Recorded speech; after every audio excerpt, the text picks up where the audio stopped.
When asked about how many men had Ukraine lost, Ukrainian president was quick to give Ukraine a 1:6 advantage. That is, for every one slain Ukrainian soldiers, 6 Russian soldiers were neutralized. Truth, however, does not agree with Zelensky. We will tell you all about it, but before that, if you're a fan of non-corporate funded free news and analysis, you've landed on the right YouTube channel. We publish 3 videos a day, first at 9:15 a.m. EST, second at 1:30 p.m. EST, and the third at 5:30 p.m. EST. So if that's of interest to you, print a picture of Zelensky, paste it on a cardboard, and use it for your dart practice. Okay, let's begin. In a comprehensive statement made a month ago, President Volodymyr Zelensky of Ukraine addressed the somber subject of casualties resulting from the ongoing conflict. He clarified the figures surrounding the Ukrainian military losses, asserting that 31,000 soldiers have fallen.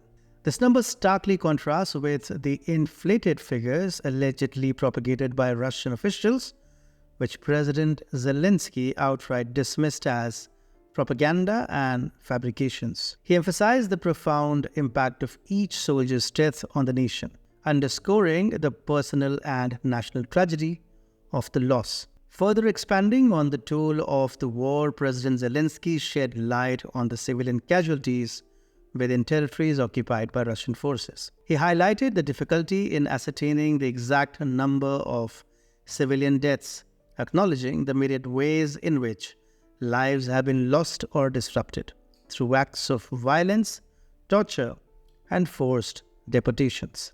On the topic of Russian military casualties, Zelensky provided figures suggesting a significantly higher toll compared to Ukraine's. According to him, Russia has suffered the loss of approximately 180,000 soldiers, with tens of thousands more wounded.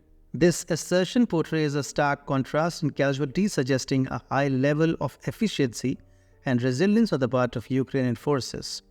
No one believed it? That's another thing.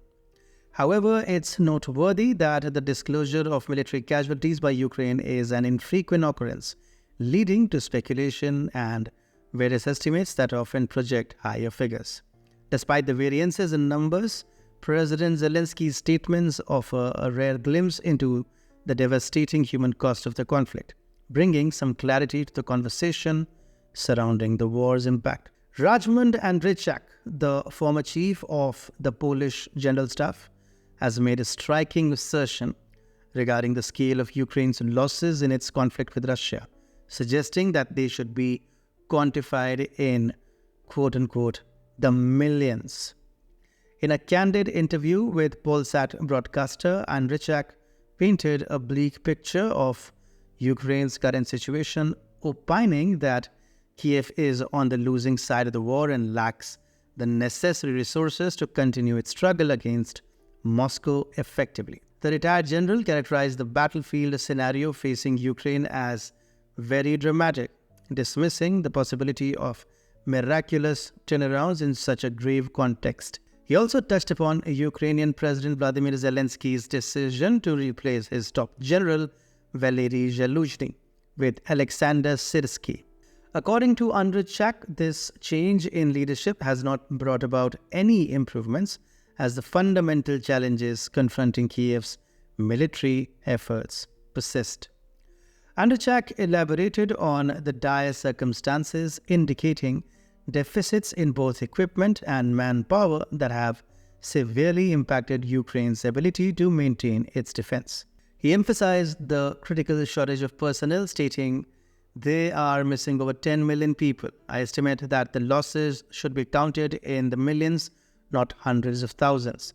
There are no resources in this country. There is no one left to fight." Furthermore, Andrzejczak highlighted concerns regarding Ukraine's diminishing anti-aircraft missile supplies, based on media reports which further complicate Kiev's defensive posture against Russian aerial strikes. Andrzejczak urged the West to boost arms production for a possible major conflict with Russia in the next 2-3 years.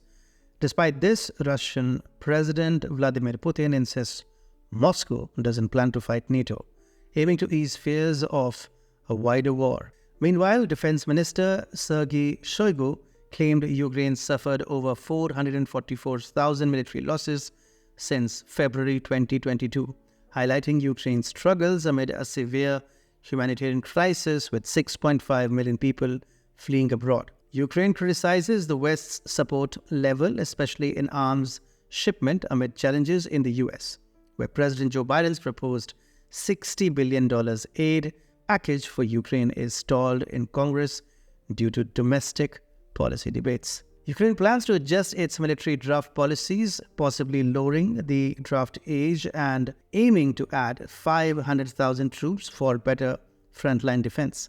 This reflects Kyiv's stupid resolve to counter Russian advances, highlighted by the recent loss of Avdiivka in the Donbas region, a key position since 2014.